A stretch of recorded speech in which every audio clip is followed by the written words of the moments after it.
Hola amigos, muy buenas noches, espero que se encuentren muy bien. Bienvenidos a un webinar más del Instituto Tecnológico Rochans. Les damos una cordial bienvenida a todos nuestros amigos que nos acompañan de la República Mexicana y a aquellos que nos acompañan de países como Guatemala, Venezuela, Argentina, Bolivia, todos aquellos países amigos de Latinoamérica. El día de hoy tenemos, como pueden ver ya en sus pantallas, un tema muy interesante y muy importante en la cuestión automotriz. Hoy estaremos hablando de suspensiones inteligentes, sus tipos y sus cuidados. Para este tema nos estará apoyando el ingeniero Conrado Polanco de la empresa Suspensiones y Direcciones. Pero antes de pasar a este tema tan interesante, les vamos a explicar, como siempre, la dinámica de nuestros webinars. Como ustedes saben, nosotros contamos con un canal de Telegram y un canal de YouTube. En el canal de Telegram sabemos que tenemos este grupo que nos permite mantenernos informados de todos estos procesos, de todas estas dinámicas o de alguna información que se llegue a compartir por parte del ITR. Y también es un grupo en el que estamos diferentes profesionales que nos ayudan a resolver algunas dudas. En el canal de YouTube compartimos toda esta información sobre los webinars. Si ustedes se perdieron de algún webinar, pueden ingresar a nuestro canal de YouTube escaneando este código QR para ponerse al tanto de los webinars anteriores. A continuación, en su pantalla estarán viendo el calendario de nuestros webinars. El día de hoy, como ya les hacía mención, estaremos hablando de suspensiones inteligentes, tipos y cuidados. Hoy es nuestro webinar número 11. Más adelante estaremos hablando de transmisión estándar, funcionamiento, averías y diagnósticos el 11 de julio. Y me gustaría que pusieran especial atención en el webinar número 15, que es reparación de suspensión, que también estaremos llevando a cabo con la empresa SID. Este webinar es muy importante porque es el primero de 3 webinars que nos va a permitir certificarnos. Así que los invito a que vayan apartando esta fecha, el 22 de agosto de este año. Comenzaremos con esta certificación y el tema será reparación de suspensión. Recuerden que para las certificaciones son 3 webinars, por lo menos deben estar el 70% en estas 3 sesiones o bien 2 sesiones completas al 100% del tiempo para que puedan tener derecho al examen de certificación. Recuerden que el examen de certificación deberán aprobarlo con un promedio de 8.5 para obtener esta certificación por parte del ITR y de SID. Muy importante para el webinar del día de hoy, recuerden que quienes estemos presentes más del 70% del tiempo total de este webinar, tendremos derecho a recibir una constancia o un reconocimiento de participación por parte del ITR. Y también para todas las personas de México que hayan proporcionado su CURP a la hora del registro, podrán obtener un reconocimiento con validez oficial de la SEP. Por ahí tenemos preguntas acerca de qué ha pasado con el máster en lubricación. Em, para todos aquellos que aprobaron, ya hemos enviado las calificaciones y hemos solicitado los documentos.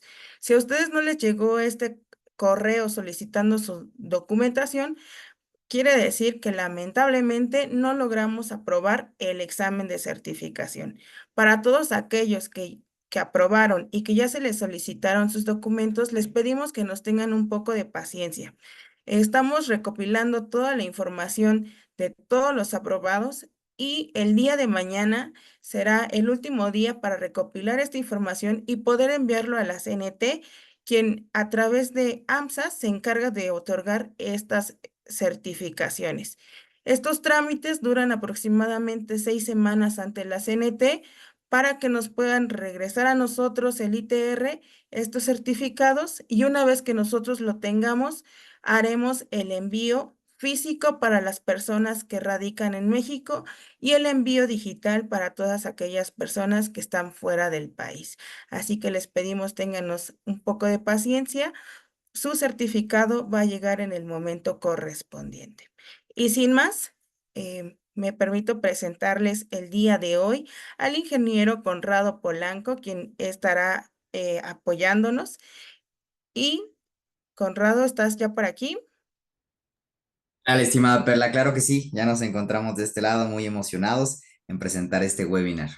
Muy bien, muchas gracias, ingeniero. ¿Me permites, por favor, primero compartirles un dato interesante a nuestros asistentes del webinar del día de hoy? Claro que sí, adelante, por favor. Muy bien. Vamos a escuchar este dato interesante. ¿Ustedes sabían que las primeras suspensiones con muelles metálicos y ballestas datan del siglo XVII y se utilizaban para reducir de forma medianamente eficaz las vibraciones motivadas por los numerosos baches y obstáculos del camino? Bueno, yo no lo sabía. Aquí el ingeniero Conrado nos va a decir si este sabías que es real y nos va a hablar de estas suspensiones ya más avanzadas. Pues bien, ingeniero, los asistentes todos suyos, muchas gracias por estar con nosotros y a los presentes les invito a poner atención en este tema tan interesante. Excelente, pues muchísimas gracias, estimada Perla. Un gusto estar aquí. Gracias por la presentación.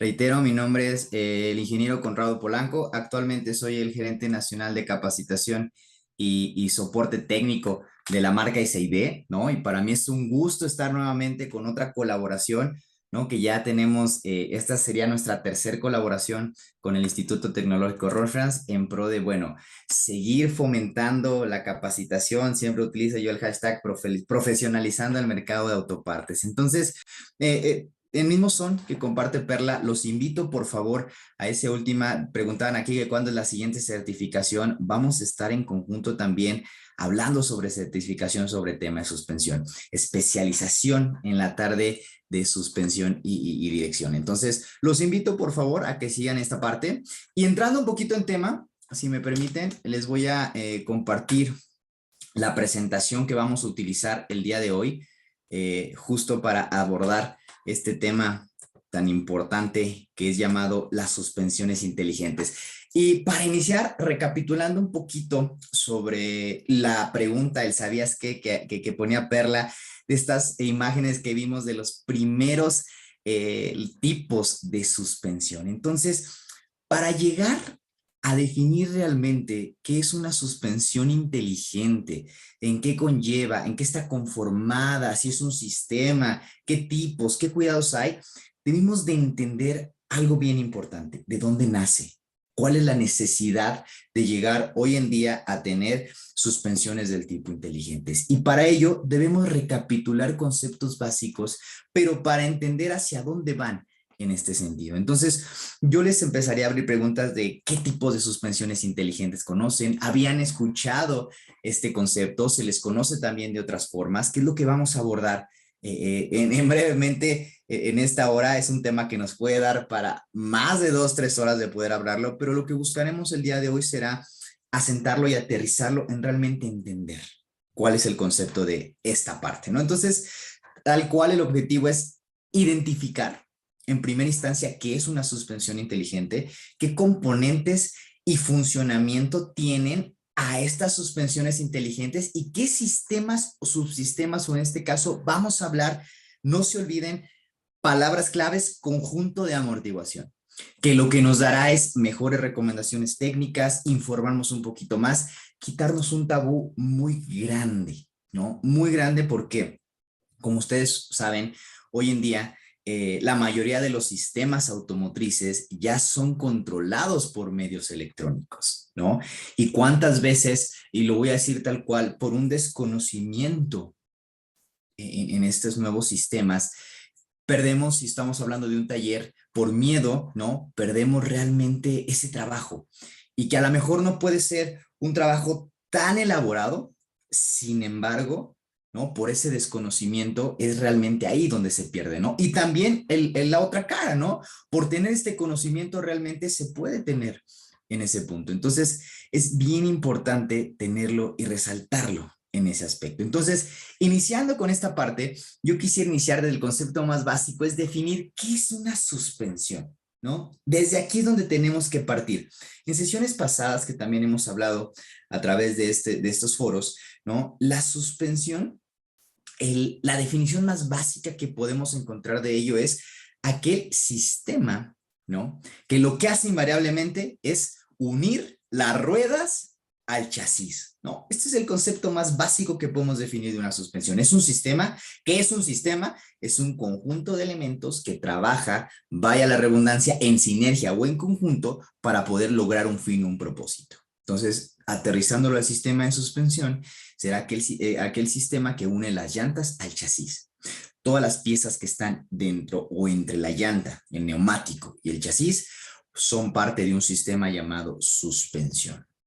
¿Cuál es el objetivo? Y aquí está. Y lo voy a decir bien claro y por favor necesito que no se les olvide a lo largo de toda esta sesión. Un sistema de suspensión debe garantizar dos conceptos primordiales.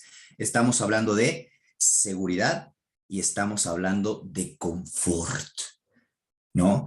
La conducción debe ser siempre lo más segura posible y la conducción debe ser lo más confortable posible.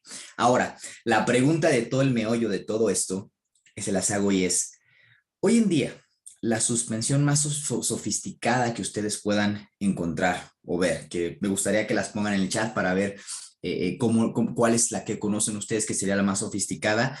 La pregunta es, sea cual sea ese tipo de suspensión, ¿ustedes creen que garantice el 100% de seguridad y el 100% de confort? He aquí la pregunta, ¿no? ¿Creen que garantice el 100% de seguridad o el 100% de confort?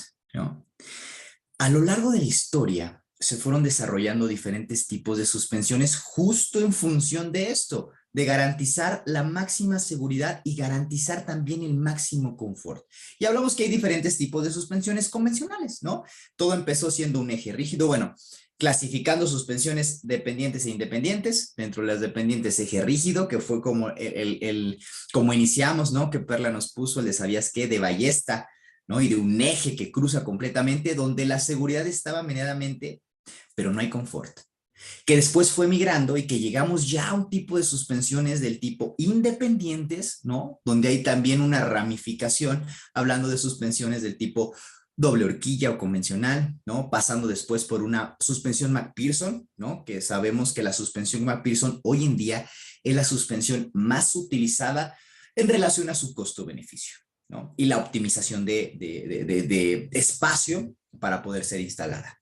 Y también hablando de una multilink, que si vamos en ese son del desarrollo, dentro de las suspensiones convencionales que ustedes ven aquí en este diagrama, aquí la pregunta se las pongo si me ponen en el chat, ¿qué tipo de suspensión es esta?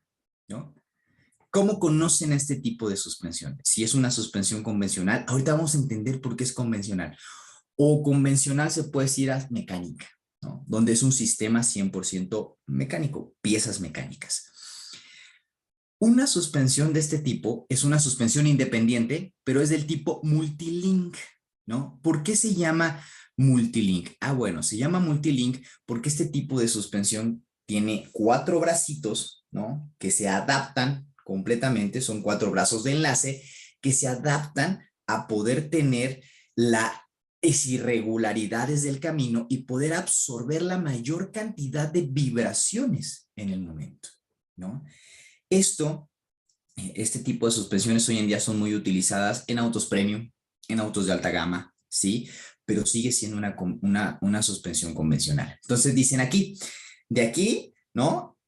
Me garantiza 100% de seguridad y 100% de confort. La realidad es que sí, pero la pregunta o aquí clave es, ¿cuándo? ¿Cuándo hay condiciones óptimas o siempre? Siempre me refiero a cuando hay irregularidades más, cuando hay alta velocidad, cuando haya baja velocidad, ¿no? Cuando el camino sea plano, cuando no sea plano. Es aquí donde empezamos a ver que esto se empieza a quedar corto. Si es una suspensión de las más sofisticadas y que trata de garantizarme el 100% de seguridad y el 100% del confort, ¿pero dónde? ¿Cuándo? ¿No?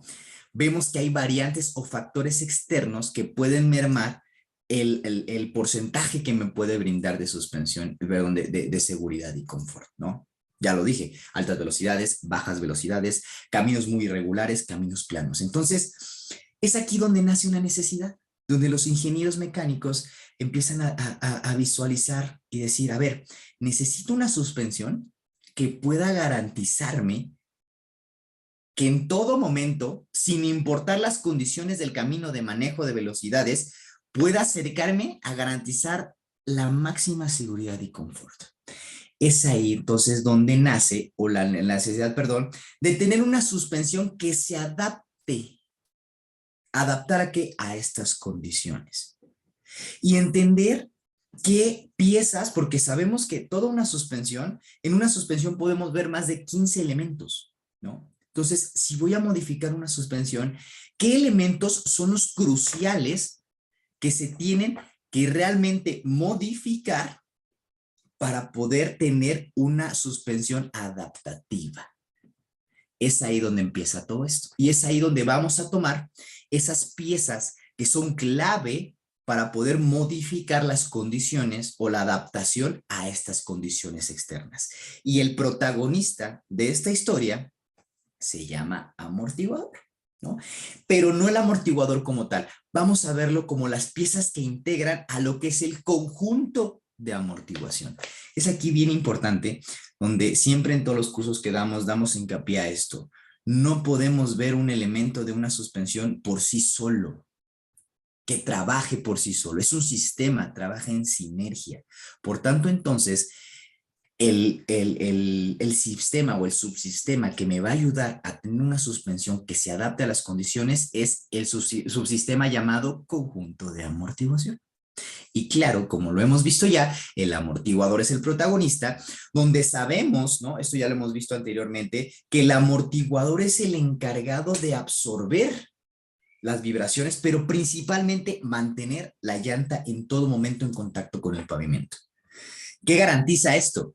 Seguridad, la estabilidad. Un segundo que esa llanta no esté en contacto con el pavimento es un segundo de inestabilidad. Es ahí entonces donde entra la importancia. Por eso es inclusive considerado un dispositivo de seguridad, lo que es el elemento llamado amortiguador, ¿no? Y que como lo ven, tiene que tener la capacidad en conjunto con todos los elementos de más de suspensión de adaptarse a esas irregularidades y mantener, como ustedes ven, la llanta en todo momento en contacto con el pavimento. Y que realmente, bueno, dentro de sus funciones principales es la adherencia, ¿no? El control y la estabilidad, reducir desgastes, ¿no? Tanto de neumáticos como de otros componentes, y poder de frenado, ¿no? Un amortiguador en mal estado pone en riesgo el poder de frenado, en cuanto hasta 7 metros. En un frenado de emergencia, 7 metros es un mundo de distancia, ¿no? Entonces, por eso es muy importante entender los amortiguadores, ¿no? Ahora, algo bien importante, ¿qué tipos de amortiguadores existen en el mercado, ¿no? Vamos a ir de lo general a lo particular, ¿no? O de lo anterior a lo actual. Los amortiguadores, esto ya lo habíamos hablado también, voy un poquito más rápido en esta parte. Los amortiguadores se clasifican principalmente por su estructura, su función y su composición, ¿no? Por su estructura o por su función existen amortiguadores del tipo monotubo y del tipo bitubo, y por su composición existirán amortiguadores hidráulicos y de gas, ¿no? Que esto los hemos visto. Por tanto, si hacemos las combinaciones posibles, tenemos amortiguadores monotubos hidráulicos, amortiguadores bitubos hidráulicos, amortiguadores monotubo a gas y amortiguadores bitubo del tipo a gas, ¿no? La pregunta es, ¿conocen cuál es la diferencia entre cada uno de ellos? ¿Saben entonces cuál es la aplicación que se le da a cada uno de ellos? Lo hemos hablado en sesiones pasadas, y si definimos el primero, que es el monotubo, como su nombre lo dice, es un elemento, ¿no? Es un tubo, un solo tubo, que está dividido en dos cámaras. La cámara de trabajo que ustedes ven aquí en el video, que es la cámara que está en color amarillo, que está completamente llena de aceite, ¿no? Y es un aceite del tipo hidráulico, ¿vale? Que sabemos que ¿qué es la hidráulica? La hidráulica es la ciencia que estudia la transmisión de fuerza por medio de fluidos, ¿no? Por tanto, es el aceite. Aquí es una pregunta que siempre hago, ¿no? Y hay respuestas muy, muy controversiales y variadas, ¿no? Se las vuelvo a repetir. ¿Todos los amortiguadores utilizan aceite? ¿Qué opinan? Y cuando digo todos, estoy diciendo todos los que conozcan o no conozcan. La pregunta es, ¿todos utilizan aceite? ¿Sí o no? La respuesta tangible es sí, ¿no? Sí. ¿Por qué sí? Porque justo lo que hace el amortiguador es absorber las vibraciones o la energía que libera quién, el resorte. Ahorita vamos a hablar un poquito de este elemento, el resorte, ¿vale? Pero realmente el amortiguador controla esa energía manteniendo o empujando, ¿no?, la llanta al pavimento. ¿Cómo lo hace o cómo lo controla? Por medio de una fuerza. ¿Quién le brinda la fuerza? El aceite, la fuerza hidráulica. Por eso entonces está toda la cámara llena de aceite. Y la cámara de abajo que ustedes ven es una cámara de reserva, ¿no? ¿Por qué de reserva? Esto es física elemental, ¿no? En un volumen, los líquidos sabemos que son prácticamente incompresibles, ¿verdad? Si en un recipiente ya hay al tope de un líquido y no lo puedo comprimir, cuando entra el vástago, abre un exceso de presión. Esto generaría que se reventara el amortiguador. Para absorber o nivelar ese exceso de presión se tiene la cámara de reserva, donde está dividida por un pistón flotante y que en la parte de abajo puede existir aire o gas, dependiendo del otro tipo de amortiguador, que lo veremos un poquito más adelante. Por tanto, entonces, cuando el vástago entra y ocupa ese volumen que está dentro, obliga a comprimir el aire o gas que está abajo. Y así se mantiene una misma presión en el amortiguador y mantenemos la misma fuerza dentro de este amortiguador. ¿Se entiende hasta aquí? Espero que sí. Esta es la definición más básica que podemos hablar o más rápida de un amortiguador monotubo. ¿Dónde son utilizados hoy los amortiguadores monotubo? Estos principalmente se utilizan en carga, ¿no? ¿Por qué? Porque son los que aguantan, son los que tienen toda esa fuerza y realmente es donde se utiliza o principalmente se utiliza en carga, ¿no? Entonces, esto es solo esta parte que tenemos en ese punto, ¿vale? Ahora, ¿qué otro tipo de amortiguadores tenemos, no? Ahora vamos con los bitubo. ¿Cuál es la diferencia entre un amortiguador y un monotubo, perdón, y un amortiguador bitubo? Como su nombre lo dice, y nos vamos a la semántica, dos tubo, dos tubos, ¿ok? Estamos hablando de un cilindro dentro de otro cilindro, cámara interna, cámara externa. Como ustedes pueden ver en pantalla, la cámara interna se denominará la cámara de trabajo, que es la que está completamente llena de ¿qué? De aceite. Y en la cámara externa coexistirá aceite ya sea con aire o gas, ¿no? ¿De qué manera funciona? Como ustedes ven, dentro de la cámara interna, que es la cámara de trabajo, está el vástago, está la válvula de extensión y está llena de aceite. Cuando el vástago entra en esta parte, por diferencia de presiones, en la parte inferior tiene una válvula de extensión, perdón, de compresión. Lo que hace es abrir y deja pasar el volumen del aceite que es proporcional al volumen del vástago que entra para nivelar esa presión. ¿Ok? Y hace esto. Es un aceite que pasa a la segunda cámara y regresa a la primera cámara. Repito, para mantener correctamente la fuerza o la presión dentro de ese amortiguador. Y este tipo de amortiguadores que son los bitubo son los que más se utilizan hoy en día. Son los que son más confiables en ese aspecto y realmente en el servicio de ligero, ¿no? Es el que más se utiliza en esta parte, ¿vale? Espero que hasta aquí todavía no haya ninguna duda. Espero que todo esté siendo lo bastante claro, ¿no? Repito, estamos viendo conceptos para entender cómo ha sido la evolución y llegar al tema de las suspensiones inteligentes, ¿vale? Bien, ya definimos lo que fue un amortiguador monotubo y dejamos un amortiguador bitubo. Ahora, ¿qué nos falta? Nos falta definir si es un amortiguador hidráulico o es un amortiguador a gas. ¿Cuál es la diferencia? La diferencia radica, sabemos que el aceite siempre va a estar en la cámara de trabajo, ya sea en monotubo o en bitubo. Y en la cámara de reserva, ya sea en la parte inferior de un monotubo o en la segunda cámara de un amortiguador bitubo, podrá existir aire o gas. Si hablamos de un sistema, perdón, de un amortiguador hidráulico, coexiste el aceite con el aire. Y si hablamos de un amortiguador a gas, va a existir el aceite, pero con un gas. La pregunta es, ¿qué gas? ¿Y cuál es la diferencia? La diferencia es que el gas que se utiliza dentro de ese amortiguador es el gas a base de nitrógeno. ¿Okay? ¿Por qué? ¿Por qué se utiliza este gas? Porque es un gas noble y principalmente tiene varias bondades que favorecen al mejor funcionamiento del amortiguador. Uno, es un gas frío. Por tanto, el amortiguador está comprimiéndose y elongándose, perdón, y tiene ciclos de trabajo. Ustedes saben, el movimiento causa calor, ¿no? Y el calor es el enemigo número uno de todas nuestras piezas, ¿verdad? Por lo tanto, ayuda a la refrigeración. Pero realmente la función principal o más importante del gas nitrógeno dentro de esto es que previene algo que se llama el efecto de aireación. Y ojo, aquí va un dato principal y primordial. El 80% de los daños en un amortiguador es a causa de la aireación. Dato importante y alto, ¿no? 80%. ¿Qué es la aireación? Como ustedes ven, en un amortiguador, esto solo sucede en un amortiguador B2.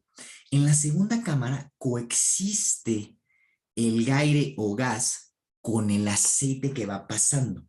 Vamos a poner un ejemplo claro. Imagínense que tienen una botella de agua, ¿no? Está a la mitad, o de refresco para que sea más representativo, ¿no? Aquí ustedes ven cómo está combinándose, ¿no? En la segunda cámara. Tiene una botella de refresco, ustedes la agitan. ¿Qué es lo primero qué efecto van a visualizar? Lo que van a visualizar ustedes es una formación de burbujas. ¿Qué son las burbujas? Las burbujas es la combinación o la incrustación del gas o aire dentro de un líquido, ¿vale? Y esto es malo para el amortiguador, es malísimo. ¿Por qué? Porque cuando se combina y hay burbujas y el aceite regresa por esta válvula que ustedes ven y regresa al centro, que es la cámara de trabajo, cuando el pistón entra y trata de comprimir al aceite hay una oposición de presión de fuerza, pero cuando hay aire, cuando hay burbujas, ¡pum!, empiezan a reventar. Y es ahí donde hay una inconsistencia del ingreso y subida del vástago, el amortiguador. Y estas rupturas de burbujas es un efecto que se llama cavitación. Es una fuerza que genera las rupturas. Dirán, oye, pues es muy poquita. Sí, pero las válvulas tienen membranas muy pequeñas que a causa de la cavitación se llegan a romper. ¿Y qué pasa si se rompen las válvulas y retenes? O se sale el aceite, o en esta válvula ya no hay presión, porque el aire y el gas y el aceite pasan de una cámara a otra, y es cuando decimos el amortiguador ya no sirve, ya no tiene presión. Esto causa el 80%. La pregunta es, ¿cómo lo prevengo? ¿Cómo se previene esta parte? Bueno, principalmente, no sé si han escuchado, aquí en México le decimos la purga del amortiguador. ¿En qué consiste esta purga del amortiguador? Consiste principalmente en poner el amortiguador en posición vertical, que ojo, ¿por qué se genera mucho la aireación? ¿Cómo se almacenan los amortiguadores en una refaccionaria, en un punto de venta, en un almacén? ¿De esta forma o de esta forma? Pues por cuestiones de espacio, ¿no?, y de logística se almacenan de manera horizontal.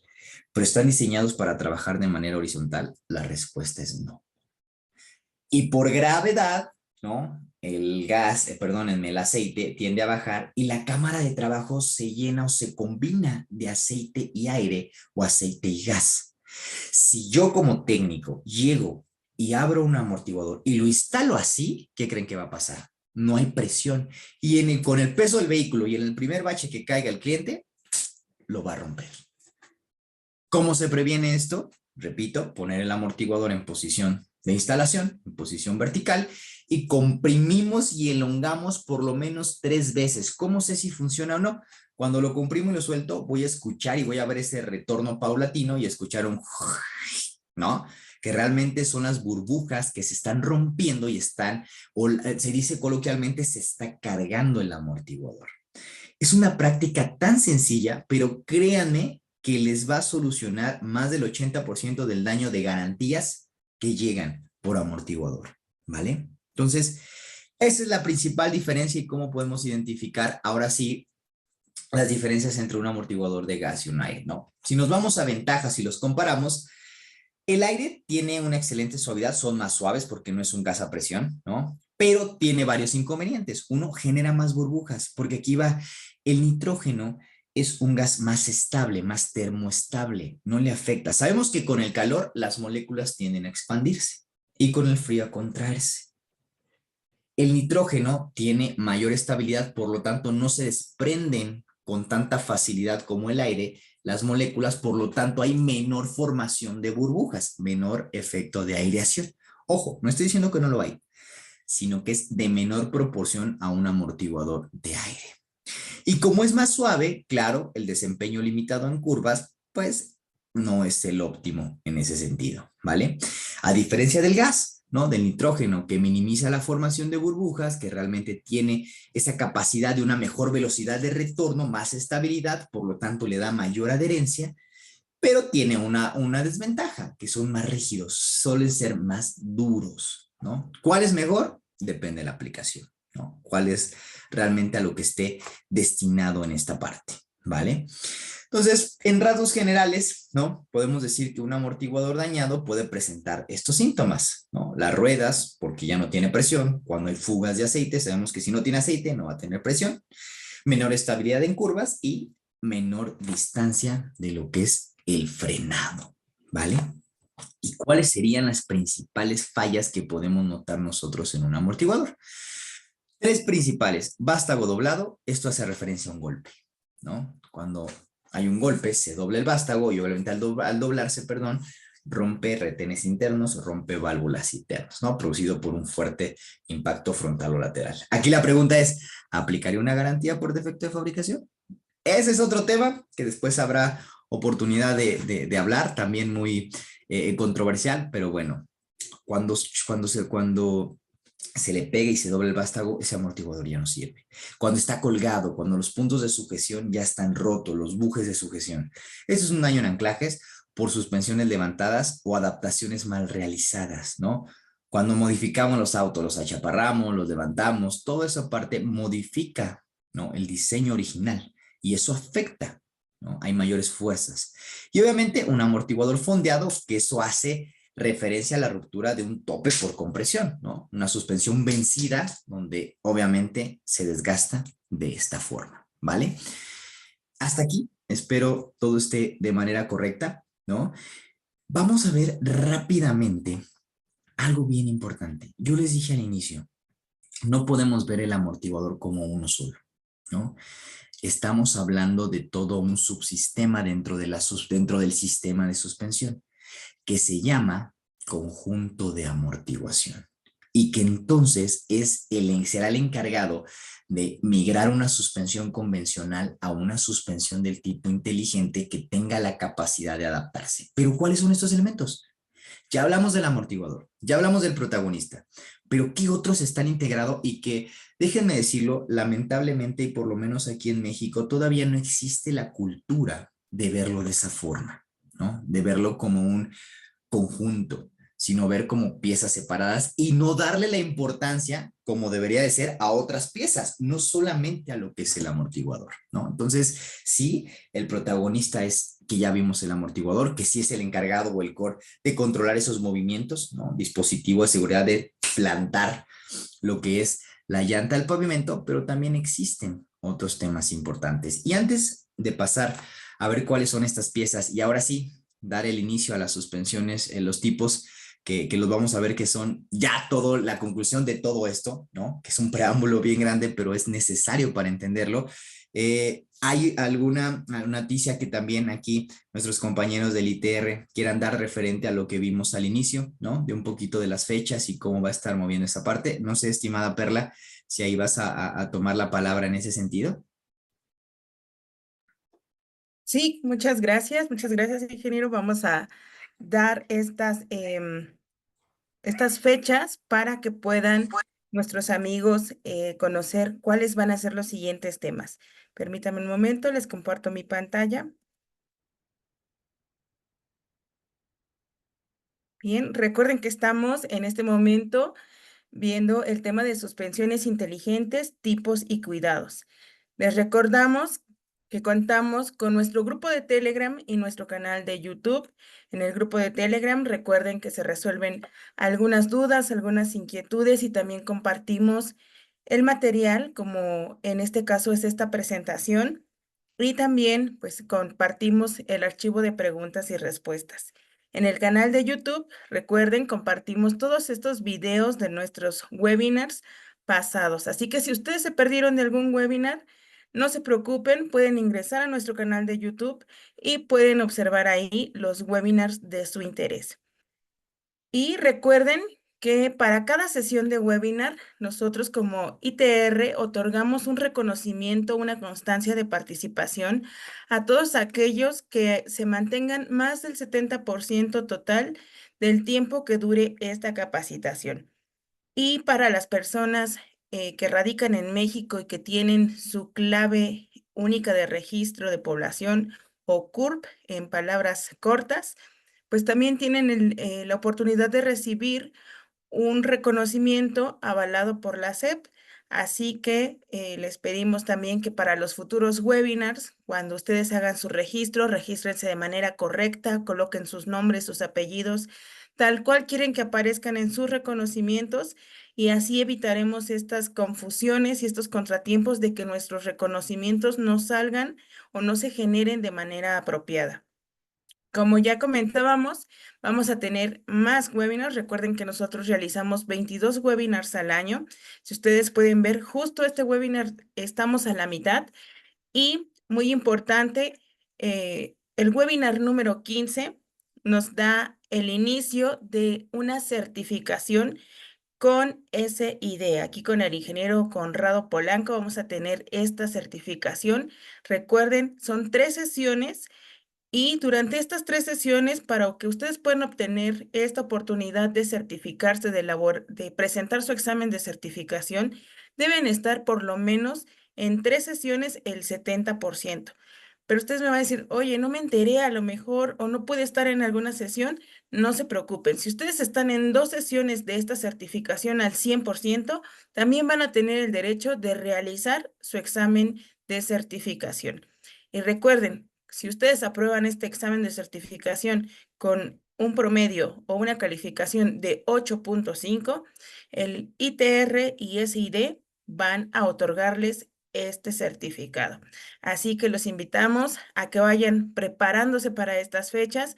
Por ahí tómenle una captura de pantalla, anoten estas fechas en alguna libretita para que no se les olviden estas fechas. Sin más, pues continuamos con esta capacitación, ingeniero. Muchísimas gracias por darnos el tiempo. Continuamos con usted. Excelente, muchísimas gracias, Perla. Igual hacer la mención de que no pierdan la oportunidad de esta colaboración que estamos haciendo, ¿no? Y el tema de participar en la certificación, ¿vale? Muy bien, muchísimas gracias. Regresando al tema, voy a compartir nuevamente donde nos quedamos en la presentación. ¿Listo? Un segundo. Está cargando aquí. Listo, muy bien. Seguíamos. Hablábamos de la importancia de no ver las piezas de forma individual, sino en este caso ver un conjunto de amortiguación, ¿no? Decíamos que sí, el protagonista es el amortiguador, pero aquí hay otras piezas que son de vital importancia también para garantizar la vida útil de todo el conjunto y que vamos a ver que son realmente el core o el principal o los principales elementos para transformar una suspensión convencional en una suspensión adaptativa, que por ende es una suspensión inteligente.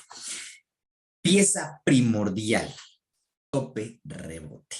Para mí es la pieza que tiene mayor importancia, y díganme sí o no aquí en el chat, que es la que realmente menos se le da la importancia allá afuera. ¿Qué es un tope rebote? Un tope rebote es aquel elemento que soporta los excesos de golpes repentinos cuando cae el amortiguador en un hoyo, en un bache, ¿no? Un golpe, que realmente, valga la redundancia, su función es amortiguar al vástago del amortiguador, ¿no? Que el amortiguador, el vástago tiene una longitud de carrera, cuánto entra y cuánto sale. Y vimos que abajo hay válvulas. Si caes en un hoyo, ¡pam!, esto va a romper internamente un amortiguador. Este elementito garantiza o previene, mejor dicho, que pase esta situación. Por lo tanto, es muy importante y realmente muchas de las malas prácticas es que allá afuera o lo quitan, ¿no? Que es lo peor que pueden hacer, o en el mejor de los casos, lo que hacen es reutilizar el que ya traía. Sin embargo, es un elemento hecho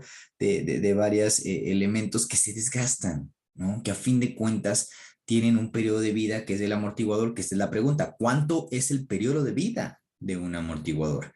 Estamos hablando que son alrededor de 60,000 kilómetros, dependerá, ¿no? Varias condiciones de manejo, todo, pero en promedio son entre los 60 y 80,000 kilómetros lo que dura un amortiguador. Entonces, si queremos garantizar la vida de útil de un amortiguador, no olvidemos utilizar este elemento llamado tope rebote, ¿no? ¿Qué otro elemento trabaja en conjunto también con este conjunto de amortiguación? El resorte, un elemento también de suma importancia. ¿Cuál es la función del resorte? ¿No? El resorte tiene dos funciones principales. Uno es soportar el peso del vehículo, ¿no? Aquí hay una confusión bien grande, ¿no? Porque me ha tocado ver cuando vas en la calle y ves un auto ladeado, ¿no? Normalmente la gente que dice, a ese auto ya le hace falta amortiguadores. ¿Esto es cierto? Digo, sí, probablemente porque el daño de un resorte va a causar el desgaste de un amortiguador, pero que el auto se vea caído o así, no es causa del amortiguador. El amortiguador no está diseñado para soportar peso. Quien está diseñado para soportar peso y brindar la altura de un automóvil es el resorte. Y por ende, es el elemento que permite, ¿la qué? Permite realmente el movimiento natural de una suspensión que es de arriba abajo, ¿no? Tiene que cumplir dos características que no se llevan. Tiene que ser lo suficientemente fuerte y rígido para soportar el peso del vehículo, pero tiene que ser lo suficientemente elástico para poder permitir un movimiento de muelleo, ¿no? De movimiento natural de la suspensión, que es el vertical.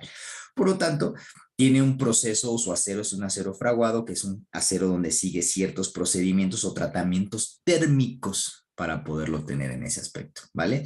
La pregunta es, ¿los resortes se desgastan? ¿Los resortes se cambian? ¿Por qué lo pregunto? Porque cuando haces esta pregunta allá afuera, de las primeras respuestas que yo he escuchado es de, ¿a poco los resortes se cambian? ¿No? O pues duran todo lo que tengan que durar la vida útil del automóvil, ¿no? Los resortes se dañan, ¿no? ¿Cómo me doy cuenta que un resorte está dañado? Tres principales. Uno, la caída, ¿no? La distancia, la pérdida. Obviamente ese resorte ya perdió la capacidad de soportar el peso y se vence. Otro algo muy importante, grietas en el recubrimiento epóxico, que es ese recubrimiento de plástico para proteger de la oxidación y corrosión a este metal, ¿no? Y que realmente ahí lo que vemos es cuando se agrieta, es porque ya no sirve, porque se estiró de más o se comprimió de más, es un recubrimiento plástico y se quiebra. Cuando vemos grietas en un resorte, es indicio de que ese resorte no sirve. Es momento de cambiarse, ¿no? ¿Qué otra cosa? Marcas en cada oscilación, ¿no? ¿Por qué vemos marcas en cada oscilación? Bueno, pues porque hay dos cosas. Ya se venció y está pegando un exceso de carga y que a fin de cuentas, pues ya no sirve. Y claro, la altura del auto. Ahora, ¿el desgaste de un resorte afecta a los otros elementos? Claro que sí. ¿Principalmente a quién? Al amortiguador. Cuando tenemos resortes vencidos, ahora sí, quien va a estar cargando, quien va a estar tratando de suplir la función principal de un resorte va a ser el amortiguador. Y por tanto, al darle más carga, pues lo vas a desgastar con mayor facilidad, ¿vale? Y no va a durar lo que tenga que durar. La pregunta es, ¿cuánto es el periodo de vida promedio de un resorte? La teoría nos dice que por cada dos cambios de amortiguadores, uno de resorte. Si estamos hablando que el periodo de vida de un amortiguador es de 180,000 kilómetros, entonces el periodo de vida de un resorte estamos hablando que será entre los 120 y 160,000 kilómetros promedio. Depende de diferentes factores. ¿Ok? Muy bien, hasta aquí entonces es donde vemos que la importancia de que el amortiguador no solamente trabaja solo y que la mayor parte de los daños en el amortiguador no son adjudicables al amortiguador mismo, sino al descuido y no darle la importancia a estos elementos. Como lo vimos ya, tope rebote, resorte y nos falta un elemento de vital importancia llamado base de amortiguador, ¿no? La base del amortiguador es aquella junta elástica que lo que hace es une o ancla a este conjunto de amortiguación al chasis, ¿no? Y que si pongo el ejemplo principal de la suspensión llamada McPherson, donde la característica principal de una suspensión McPherson es que, a diferencia de una doble horquilla o multilink, que la doble horquilla tiene 2 horquillas o 2 brazos y la multilink tiene 4, la McPherson solo tiene 2, las inferiores. La función de la horquilla es anclar a la rueda con el chasis. Y del lado del chasis tiene un buje, que el buje permite el movimiento articulable de arriba abajo absorbiendo la vibración. Y que del lado rueda tiene un elemento llamado rótula, que la rótula es el elemento que del lado de la rueda permite el giro directriz de la rueda. En una suspensión McPherson, si no existe en la parte superior una horquilla, ¿quién creen que suple la función de la horquilla? Que es anclar el conjunto al chasis, absorber vibraciones y permitir el giro de la rueda directriz. Todas estas 3 funciones, ¿quién creen que las absorbe? La base del amortiguador. Vean qué tan importante es este elemento, principalmente en una suspensión McPherson. Y la pregunta es, ¿se le da esa importancia? Yo les haré una pregunta. Por cada cambio de amortiguador, ¿se cambia la base del amortiguador? Yo les podría decir que la relación principal es no. O sea, la relación principal sería por cada 10 cambios de amortiguador, 4 se cambian bases, ¿no? Un 40%. Esto no debe de ser así. En la base del amortiguador se desgasta de igual forma que lo que es un amortiguador también, ¿no? ¿Cuáles son los indicios que vemos o las señales de desgaste cuando una base de amortiguador ya no funciona de manera correcta? Primero es por la alineación, ¿no? Hay movimientos que hacen esto y el vástago donde se ancla, como ustedes ven en el punto rojo en la parte superior, empieza a desalinear la suspensión. Entonces tengo una base desalineada. Y si yo cambio el amortiguador, pero no la base, voy a obligar, ¿se acuerdan de ese vástago doblado, perdón? En muchas ocasiones no solo son por golpes, sino por una desalineación que ocasiona la base. Y una base dañada va a desgastar o va a dar un desgaste prematuro a lo que es un amortiguador. Dijimos que tiene que cumplir la función de un buje, ¿no? Por eso tiene gomas. Y las gomas también se comprimen. Y la realidad es que en las McPherson se comprimen chuecas porque hay un desfase de ángulo. Y al comprimirse chuecas propicia más la desalineación de la suspensión y el daño en el amortiguador, ¿no? Algo bien importante que nos estamos saltando, ¿no? Para cumplir en la suspensión McPherson la función principal de lo que es perdónenme, la rótula, tienen un valero, que es el que ven de este lado derecho. Ese valero está lleno de balines, ¿no? Y obviamente tiene grasa, que la grasa ya sabemos es el elemento que lubrica, reduce al máximo la fricción, ¿no? Y se pone en esta parte. Es aquí donde entramos en temas cuando vendemos o vamos a instalar una base amortiguador por el tiempo de almacenamiento. A veces la grasa se queda aglomerada en una parte y se traba la pista. Si nosotros la instalamos así, ¿no? Y por el peso del vehículo, en el primer giro, ¿qué creen que va a pasar? Se va a tronar. Y el cliente va a regresar y te va a decir, oye, esa base no sirve por el valero. Truena, suena, hace tronido ese tronido, ¿no? Entonces, es importante entender que se debe de poner el valero y empezarlo a girar. ¿Con qué fin? Con destrabarlo y esparcir la grasa durante todo ese valero para que ahora sí pueda funcionar, ¿no? Y nos ahorramos, créanme, no sé cuántos dolores de cabeza por garantías que están directamente asociadas a este valero. Entonces, esa es la recomendación, ¿vale? Muy bien, espero y no haya una pregunta hasta aquí, ¿no? Digo, vamos a finalizar más adelantito con esa sección breve de preguntas y respuestas, pero todo esto que yo les comenté fue este preámbulo para llegar ahora sí a esto, a las suspensiones inteligentes. De lo que hablamos fue el conjunto de amortiguación. ¿Por qué? Porque para transformar una suspensión convencional a una suspensión inteligente, se necesita modificar las condiciones del conjunto de amortiguación. Y al modificar esas condiciones, se convierte en una suspensión adaptativa, que por ende se le llama hoy en día suspensión inteligente, porque tiene la capacidad de poderse adaptar a los diferentes factores externos y no adjudicables al sistema por sí mismo, que puedan realmente garantizar, como dijimos, en función de qué, máxima seguridad y máximo confort. Es así entonces donde las suspensiones inteligentes fueron la solución a esa o de ingeniería y esa tecnología, a través donde cómo modifico o cómo adapto una suspensión a través del conjunto de amortiguación, agregando un sistema. ¿Qué sistema estoy agregando? Un sistema electrónico, ¿no? Por eso entonces ahora ya no será un conjunto de amortiguación convencional. Estamos hablando de un conjunto de amortiguación electrónico, que será monitoreado por medio de un sistema electrónico que tiene sensores y actuadores. ¿Para qué? Para definir o medir los parámetros de variación del movimiento del automóvil, soportando el peso del vehículo y ayudando a controlarlo en ese aspecto, ¿no? Por tanto, entonces, el conjunto de amortiguación se convertirá en amortiguación electrónico, ¿no? Y se le conoce también como amortiguadores electrónicos, que los amortiguadores electrónicos son esta adaptabilidad que tienen en esa parte. ¿Qué son entonces?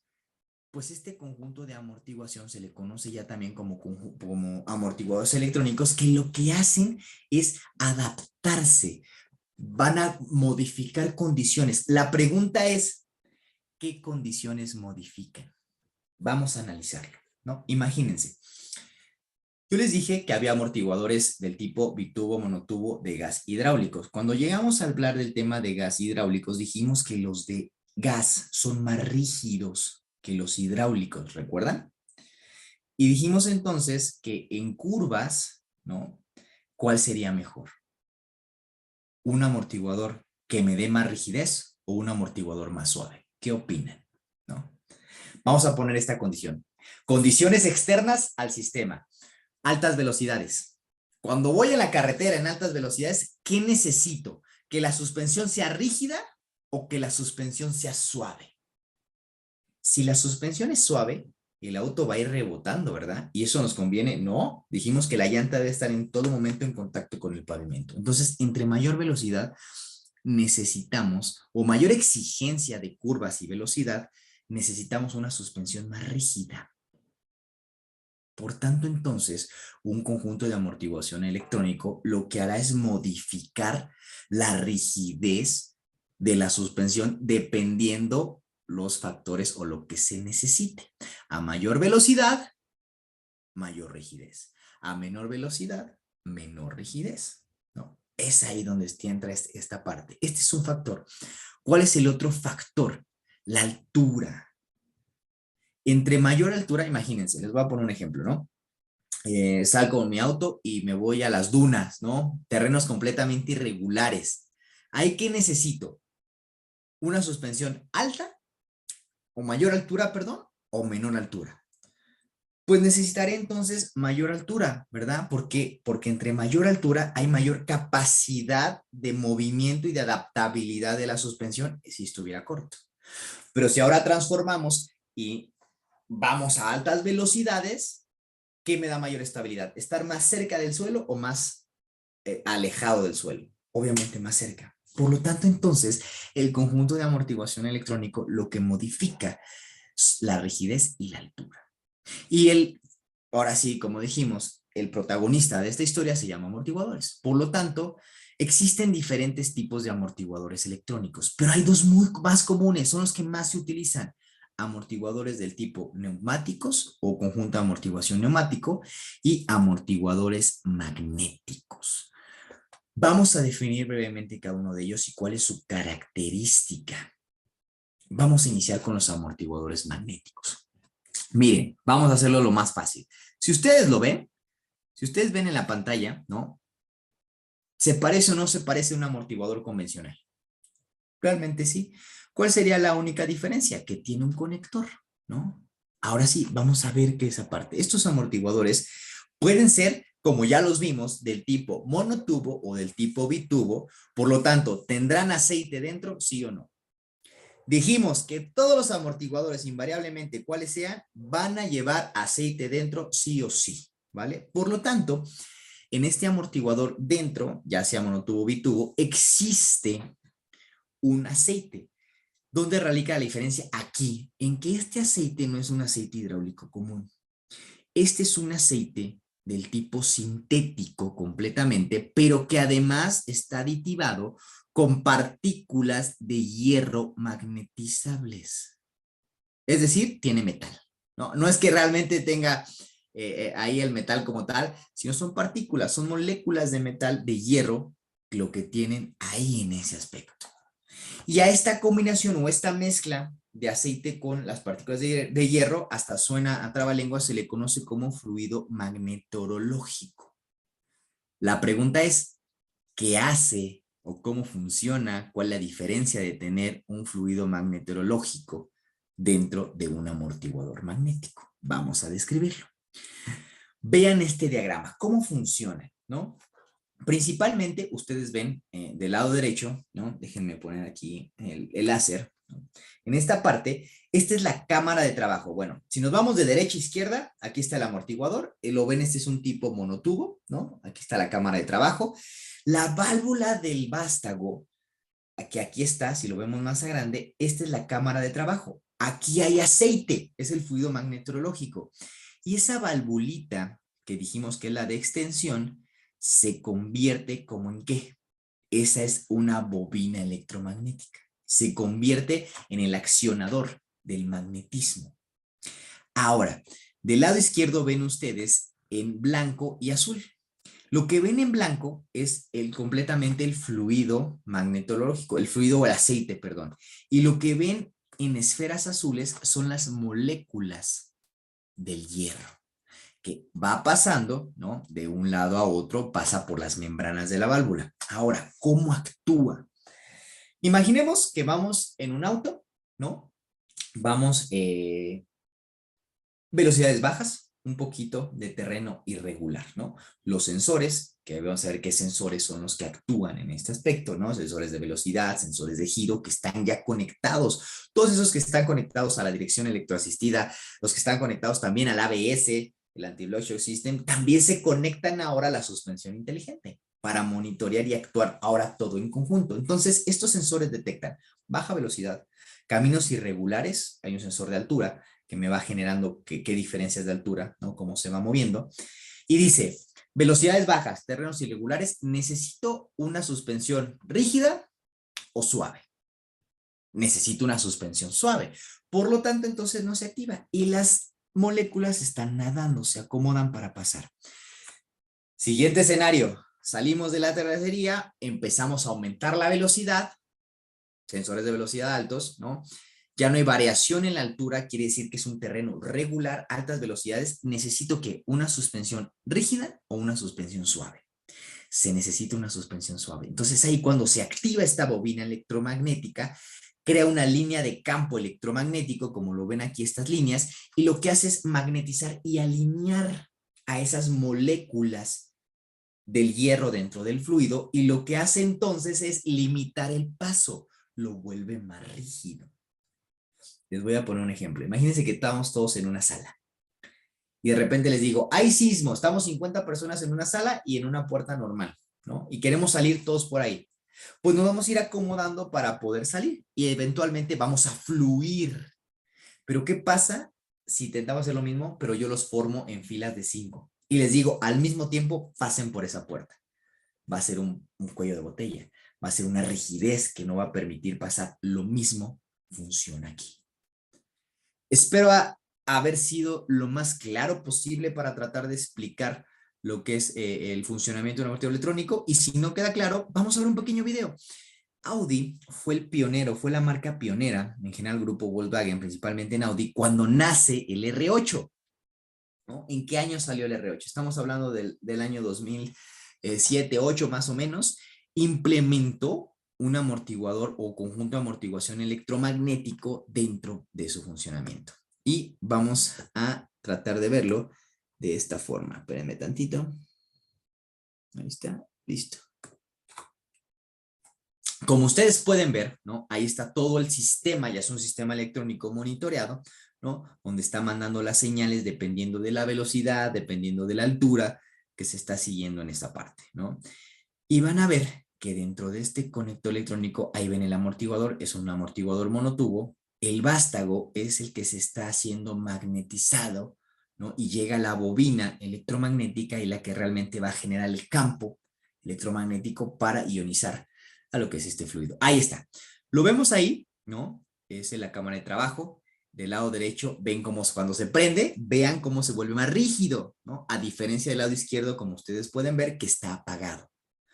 Más rígido, menos rígido. Más suave, menos suave, como lo quieran ver en ese aspecto. Si hacemos más zoom, ahí ustedes pueden ver lo que les decía. En amarillo ven el aceite y en rojo ven las moléculas. Como nadan libremente, ahí no está magnetizado, como nadan libremente, ¿no? Sobre el aceite. Por lo tanto, pueden fluir o acomodarse para fluir. Pero cuando se magnetiza, vean cómo se alinea.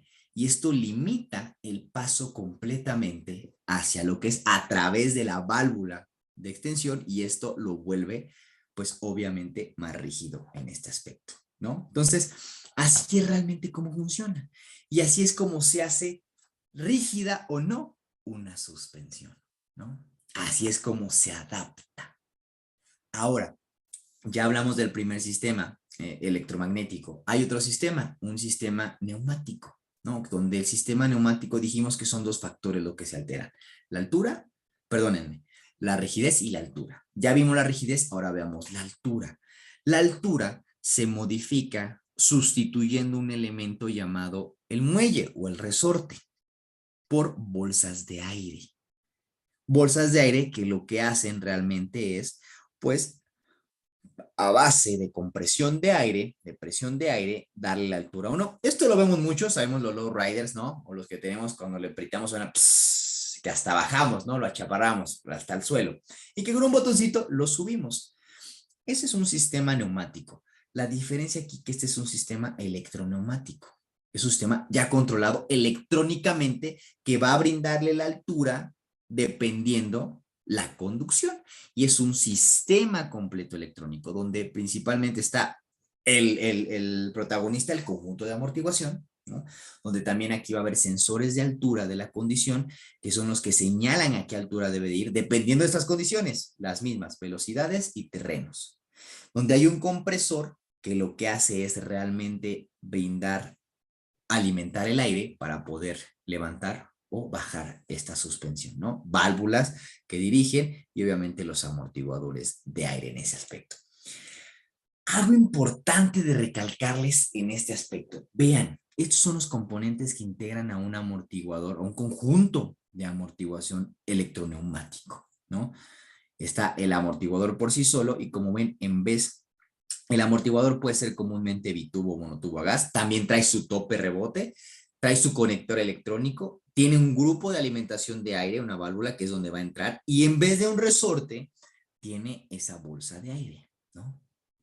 Aquí la diferencia es que si voy a cambiar un amortiguador electroneumático, no trae de dos. Tengo que cambiar el conjunto completo. Aquí es donde se le da la importancia a cambiar todo el conjunto completo en este aspecto, ¿vale? Y la pregunta es aquí, ¿no? ¿Cómo se desgastan estos elementos? Les voy a hacer otra pregunta. ¿Cuánto creen que sea la diferencia en costos de un amortiguador tradicional a un amortiguador ya electrónico? Llámese electromagnético o llámese ya electroneumático. Es abismal, ¿no? Estamos hablando que hay casos donde nos vamos hasta el 500% arriba de costo. ¿Esto qué nos dice? Que tenemos que tener mayor cuidado en esto, porque la pregunta es, ¿se desgasta de menor forma o de mayor forma que un amortiguador o que un conjunto de amortiguador convencional? ¿Cuál creen que sea la respuesta? Igual. A fin de cuentas son elementos que están en movimiento y se desgastan de la misma forma. Por lo tanto, ¿cuál es el periodo de vida de una suspensión o de un conjunto de amortiguación electrónico? El mismo que un conjunto de amortiguación convencional. Es ahí el meollo del asunto, es ahí donde poner vital importancia en cuidados. ¿En qué cuidados debo de tener cuando voy a intervenir o cuando voy a recomendar el uso de una suspensión del tipo electrónica. ¿Por qué? Porque se dañan de la misma forma y los síntomas van a ser los mismos. A fin de cuentas, se está dañando en esa parte. Por lo tanto, debemos de tener recomendaciones principales a la hora, principalmente, de sustituir un conjunto de amortiguación electrónico. Lo primero, y sonará muy lógico, pero créanme que he visto muchos temas por no identificar el conector, se troza, ¿no? Y créanme, si se troza, ahí hay todo un tema. Otro punto, hablamos de sensores. Aquí tenemos ya incluido un sensor de altura o la varilla del sensor de altura. Este elemento está hecho comúnmente de un plástico llamado baquelita. Es delicado. Si no lo identifico y saco el conjunto, lo puedo romper. Y para diagnosticarlo también es un tema y me lo puedo ahorrar. Y principalmente siempre desconectar el polo negativo de la batería cuando lo voy a intervenir. ¿Qué más? Hablamos de un sistema electrónico, por lo tanto la EQ me va a mandar cuando hay un fallo, ¿no? Hay que utilizar el escáner principalmente, ¿no? Para saber cuál es el fallo. Hay escáner ya más avanzados donde me dan detalle, pero principalmente me van a mandar este mensaje que ustedes ven, digo, dependiendo de la marca, que es hay un tema en el servicio o hay un tema en el sistema de suspensión electrónico, ¿no? Lo que tenemos que hacer es hacer un barrido completo y saber cuáles son las principales fallas. La principal falla que yo he visto cuando se hace un cambio de conjunto de amortiguación electrónico es no conectar bien, valga la redundancia, el conector. Y la principal falla que les da es la que vemos del lado derecho, ¿no? Que habla de circuito del actuador delantero derecho abierto, circuitos abiertos. Quiere decir que los conectores es el problema. O sea, que no hay un tema en la parte mecánica o funcional, que simplemente sí es un tema de fallo en la parte electrónica, ¿no? Y ahora sí, importantísimo en este aspecto. Siempre que hago un cambio, ¿no? Lo primero es lo que ven a la derecha, realizar una alineación en los cuatro planos. ¿Por qué? Porque ya es un sistema que está conectado con todos los sistemas de seguridad que es ABS y dirección electrónicamente asistida, que hay sensores de ángulo de giro, ¿no? Y que entonces, cuando muchos de los clientes, cuando hacen un servicio de suspensión y dirección, ¿cuánto porcentaje realmente alinea? O permite, o el cliente acepta la alineación. Sigue siendo poco, ¿no? Y bueno, con una suspensión y dirección convencional, pues no había tanto tema. Ojo de buen cubero, un buen alineador, ya le calcula y le sabe, ¿no? Grados mínimos y más. Pero se puede engañar al ojo, pero se puede engañar a un sensor. Las tolerancias y rangos del sensor son mínimas. Si no realizo una alineación en los cuatro planos, va invariablemente a presentarme fallas. Me va a mandar errores que se corrigen solamente alineando de manera correcta. Y otro importante, muchos de las suspensiones se adaptan dependiendo los modos de manejo. Sabemos que hoy hay autos donde está el Sport, el Comfort, el Eco Pro, la adaptativa, dependiendo. Lo que les recomendamos siempre es utilicen antes de entregar el auto, activen todos los modos de manejo para que se pueda estar modificando y si hay un tema, lo pueda detectar en ese momento y no cuando el cliente ya se vaya y ahorrarse problemas específicas de esa índole, ¿no? Lo que les decía, ¿cuánto dura una suspensión de este tipo? El cambio se desgasta de la misma forma, son cada 80,000 kilómetros. Pero se recomienda aquí sí o sí una revisión periódica cada 20,000 kilómetros y su servicio de alineación y balanceo cada 20,000 kilómetros, ¿no? ¿Para qué? Para tratar de alargar, o mejor dicho, de no reducir la vida útil de estos elementos que de por sí son caros o esa parte. Y otras recomendaciones, utilizar la herramienta especializada, no golpes. Estamos acostumbrados, sí, a cuando sacamos suspensiones, golpes, martillo. El martillo es nuestro mejor amigo, pero también nuestro peor enemigo, ¿no? Hay sensores, hay elementos electrónicos que si yo golpeo el amortiguador, invariablemente lo voy a lesionar, lo voy a lastimar, ¿no? Lo voy a desgastar y lo voy a romper y no va a funcionar. Por lo tanto, utilicemos la herramienta adecuada, juegos de herramientas de precisión, opresores de resortes, ¿no? Qué malas prácticas no utilizar la pistola de vástago para el apriete, principalmente. Esto es muy dañino. La pistola también es nuestro mejor amigo, pero también nuestra peor enemiga. Sujetar el vástago con herramienta inadecuada, ¿no? no cambiar otros componentes dañados que son como se los dije, que son pequeños detalles, pero que créanme que van a hacer completamente la diferencia para poder realmente variar en esta parte. Entonces, espero y realmente en este breve tiempo se pueda entender cuál es la diferencia o por qué nacen las suspensiones inteligentes y que, ojo, hoy en día es la tecnología que nos alcanzó y que cada vez más vamos a ver estos lineamientos, estos amortiguadores, este conjunto de amortiguación y cada vez más va a ir desplazando a lo convencional, con el afán, dijimos, de garantizar máxima seguridad y máximo confort. Entonces, de verdad espero se puedan llevar esta parte. Y claro, hay mucho más que ver en temas de suspensiones inteligentes, pero esto es realmente la base sustentable para poder realmente ir más allá en este aspecto, ¿no? Entonces, antes de terminar, cedo tantito aquí la palabra al equipo de ITR, justo para ver unos lineamientos antes de cierre y poder dar un buen cierre, ¿vale? Te cedo la palabra, Perla. Gracias. Muchas gracias, ingeniero. Vamos a pasar a esta sección de preguntas y respuestas. Si bien es cierto, tenemos aquí una infinidad de preguntas que obviamente no vamos a alcanzar a contestar todas, pero hemos seleccionado algunas, ingeniero, para que nos puedas ayudar a dar respuesta. Nos pregunta Nancy Rubio Castán, ¿cada cuánto se debe purgar el amortiguador? Bien, es una excelente pregunta. El amortiguador se purga antes de instalar. La ocasión que se purga es antes de instalar. ¿Por qué? Repito, porque es cuando estaba en una posición de almacenaje de este punto y cuando se pone en posición vertical es cuando más existe la aireación, ¿vale? Entonces, la respuesta es siempre una sola vez antes de instalarse. Ok, muy bien, muchas gracias. Nos pregunta Deiner Díaz Baltodano, ¿podría dejar el amortiguador vertical de un día para otro y no es necesario purgarlo?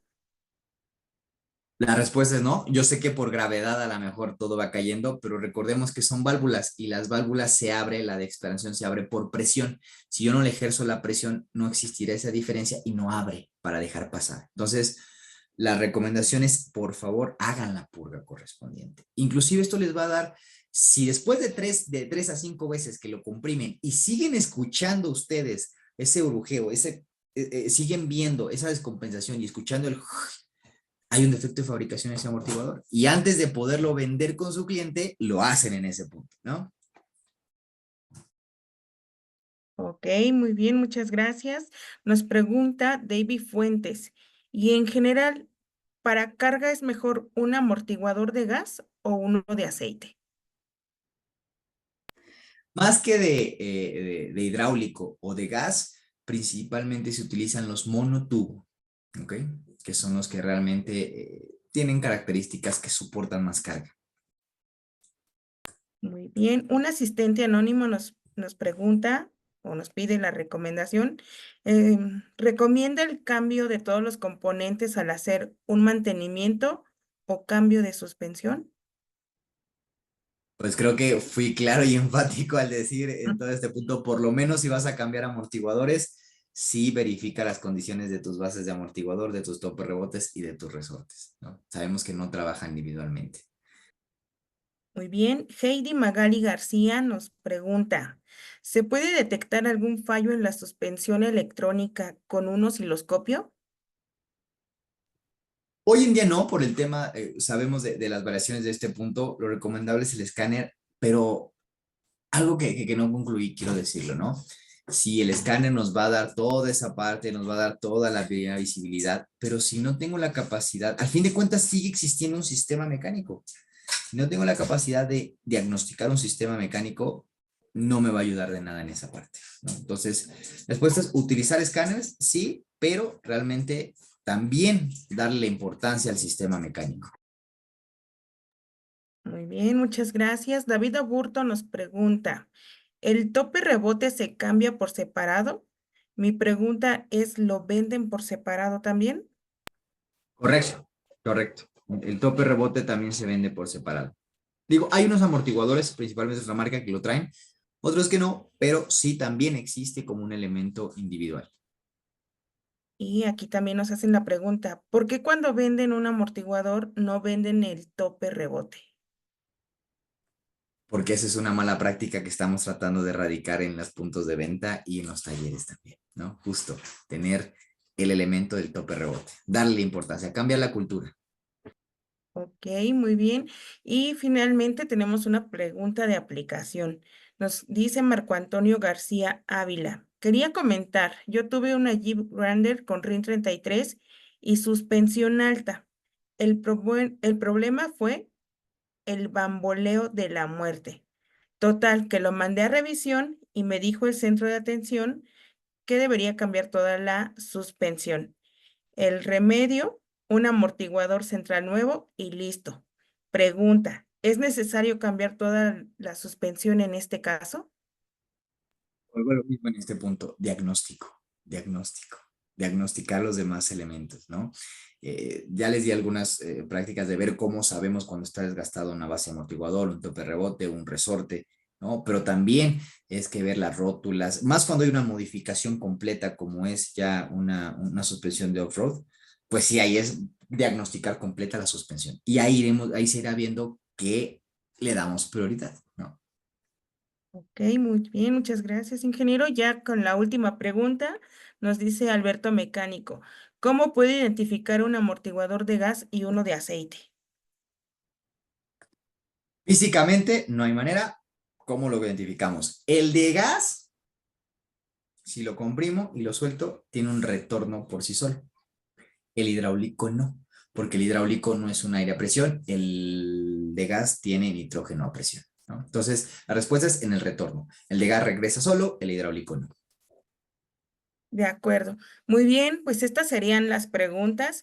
Recuerden que pues tenemos una infinidad, lo que les comentaba, pero pues el tiempo se nos agota. Les estaremos haciendo llegar estas respuestas a sus preguntas a través de nuestro grupo de Telegram y de sus correos electrónicos. Le agradecemos mucho, ingeniero Conrado Polanco, por esta capacitación y los invitamos para que el 24 de agosto tomen esta fecha, la agenden, porque vamos a iniciar con estas sesiones de certificación que va a ofrecer en conjunto el ITR con suspensión y dirección. Muchas gracias por asistir a este webinar. Pasen una excelente noche y los esperamos en los siguientes seminarios. Que tengan una excelente noche. Muchas gracias, ingeniero. Hasta luego. Muchas gracias. No olviden seguir las redes sociales también de CID y bueno, de verdad invitarlos, no se pierdan la certificación, que realmente es una gran oportunidad, repito, para seguir profesionalizando el mercado de autopartes más allá que con solo piezas. Muchísimas gracias por la invitación, un gusto estar con ustedes, que tengan una excelente noche.